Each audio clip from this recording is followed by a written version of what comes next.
So mga kasari, time check natin is 4:35 PM Tuesday. Ayan, so September 10, 2024. So nakapamili na naman tayo kay Ultra Mega kaninang umaga. Ayan, so tapos nagpasundo lang ako sa anak ko. Napakamura pala doon ng ano nila, yung mga juices nila. Kagaya nitong Plus at saka Big 250. So yung Big 250 at saka yung Plus, same price lang sila. 89.50 yung apple flavor, tapos yung pineapple flavor tsaka guavano is 98.50.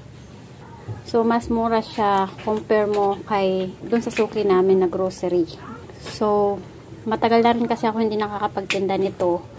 So para maiba naman kasi palagi na lang tayong Plus. Kaya sabi ko para maiba naman, Big 250 naman ang bibili natin. Tapos yung coolers ko hindi siya fast moving. Kaya ito na muna ulit, try natin. Para maiba din yung flavor niya. Tapos nakasale nga sila monthly. Kaya ang sarap mamili kay Ultra Mega kasi marami din mga mura. Ito, meron tayong buy 6 get 1 free.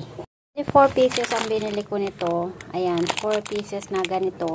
So 33 point something ang ano niya, price niya. Pumapatak siya ng 5.60. So sabihin na natin 6 pesos ang isa. So meron na tayong tubo na 2 pesos each kasi 8 pesos ang benta natin ito.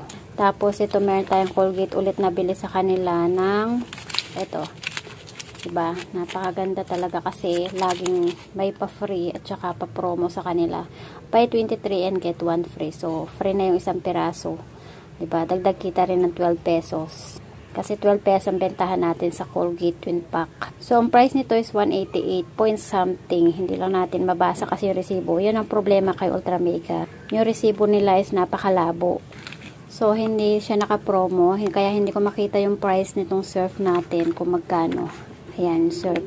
Fabricon na puti. Puti lang naman ang binibili ko na dito sa mga surf Fabricon. Kasi ito na lang ang mabenta, yung kulay puti. Isang tie lang, 6 pieces lang yan. So, ito pa yung madalas na sa kanila, buy 6 get 1 free. Itong Ariel. Itong fast moving sa lahat ng mga soap powder. So, bumili ako ng dalawang ganito. So, bali, karagdagan kita ko na rin ng 34 pesos. Kasi nga, ang benta ko nito is 17 pesos each. So, bali, dalawa na yung free ko kasi dalawang ganito. Kaya, 34 pesos na ang aking karagdagang kita. So, ito yung catalog ni Ultra Mega. Every month, meron silang mga catalog. Nandito yung mga ano nila. Yung mga pasil, yung mga, meron pa diyan yung mga bundle. Ayan. Ang laki ng matitipid talaga dito.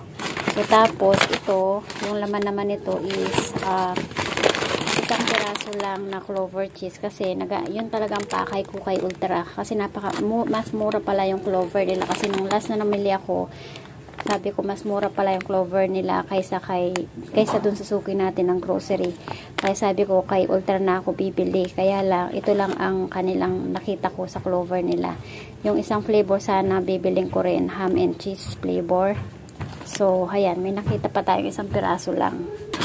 Tapos, kagandahan pa kapag magpa-follow and like ka sa FB page nila, meron kang pa-free na Nescafe Creamy Latte. O, diba? Dagdag kita na naman tayo. So, simula nung nagtinda ako nito, bumili rin ako sa kanila kasi meron din pa-free yung kanilang nabili ko na isang tie. Wala pa naman bumibiling Creamy Latte sa akin. Kasi talagang nag-try lang naman ako magbenta. So, 16 pesos ang bentahan natin sa Nescafe. So, diba, karagdagan kita rin kung sakali hindi natin ito mainom. Plus, bumili na rin ako ng cat food na paninda ko. 940. So, sa 10 kilo yan. It means 60 pesos na lang pala ang tubo ko sa 10 kilo na yan. Kalahating sako. Kasi yung sa sako nila is 20 kilos lang. Infinity cat food. All stage yan. Ayan.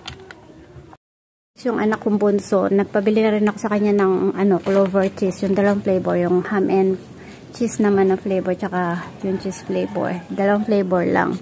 Ayoko muna talaga magdagdag ng mga iba pang mga chichirya para mapaubos muna natin itong mga to. Plus, nagpabili na rin ako nitong Crostini Choco dahil fast moving talaga itong chocolate flavor ko ng Crostini.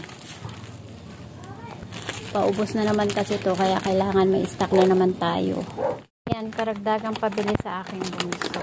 Nagpabili ako ng baconet na malaki, 2 piraso.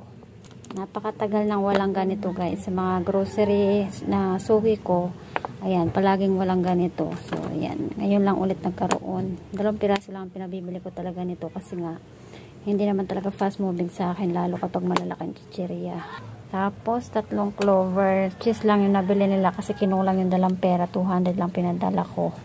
Tapos yan, kalahating tayo ng coffee ko blanc. 5 piraso nitong Mason Ramen Spicy Hot Beef.